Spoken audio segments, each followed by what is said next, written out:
پہلے آسمان میں اور اس سے اگلے آسمان میں جو ڈسٹینس ہے وہ کتنا ہے؟ 500 سال. اب یہ 500 سال کس سپیڈ پہ جائیں گے تو لگیں گے واللہ عالم. میرے پاس اس کا کوئی آنسر نہیں، لیکن اللہ کے نبی نے کہا ہے بات ختم. ہمارا فرم بلیو ہے 500 سال. And the one above it is at a distance of 500 years, and between each heaven and the next is a distance of 500 years marching. 500 سال 500 سال 500 سال، تو 7 آسمانوں تک کتنا ڈسٹینس ہوا؟ 3500. 7ویں آسمان کے اوپر کیا ہے؟ کون بتائے گا؟ کسی کو پتا ہے؟ صحیح بخاری کی حدیث ہے. 7ویں آسمان کے اوپر کیا ہے؟ کرسی.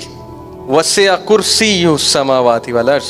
بہت سے لوگ کرسی کو اور عرش کو سیم سمجھتے ہیں، سیم نہیں ہے. اوکے، کرسی ہے. کرسی کیا ہے؟ کرسی کرسی ہے، واللہ اعلم. ہم تعویل نہیں کرتے.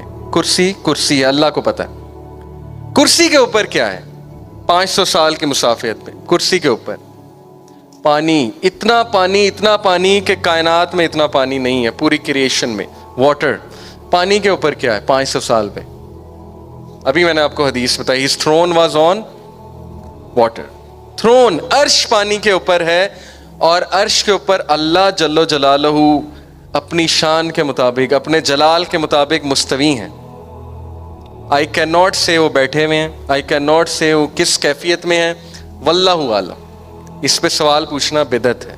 بٹ اللہ اپنے عرش پہ مستوی ہے جیسے اللہ کی شان کو لائق ہے. اور اللہ کے عرش کو فرشتوں نے تھاما ہوا ہے. اور ایک فرشتے کا آپ کو سائز بتاتا ہوں. صحیح حدیث ہے، نبی اکرم صلی اللہ علیہ وسلم نے فرمایا کہ وہ ایک اینجل، کیونکہ اللہ کے نبی صلی اللہ علیہ وسلم نے دیکھے ہیں، جس نے اللہ کے عرش کو تھاما ہے، ان میں سے ایک اینجل، اگر ایک پرندہ اس کے ایئر لوب سے، دس از دی ایئر لوب، اگر ایک پرندہ اس کے ایئر لوب سے کندھے تک آئے گا تو اس کو 700 سال لگیں گے اس پرندے کو. اوکے، اب آپ امیجن کر لیں کہ اللہ کے ان فرشتوں کا سائز کیا ہے اور عرش کا کیا سائز ہے. عرش کا سائز میں ابھی آپ کو بتاتا ہوں.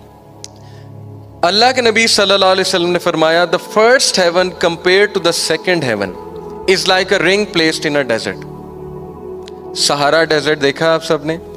اس پورے ڈیزرٹ میں میں ایک انگوٹھی رکھتا ہوں، وہ انگوٹھی پہلا آسمان ہے، سہارا ڈیزرٹ دوسرا آسمان ہے. صحیح حدیث.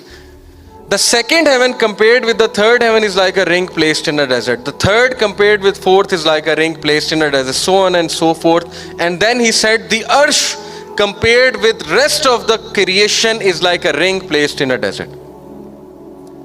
عرش پوری کریشن سے اگر مقابلہ ہو عرش کا، تو اللہ نے عرش کو ڈیزرٹ کا سائز ہے، یہ ایک کمپیریزن ہے جو ہمارے نبی نے ہمیں بتایا، اور پوری کریشن رنگ ہے، انگوٹھی ہے. اور اب آپ سوچ لیں اللہ رب العالمین کی شان، اللہ تعالیٰ کا جلال.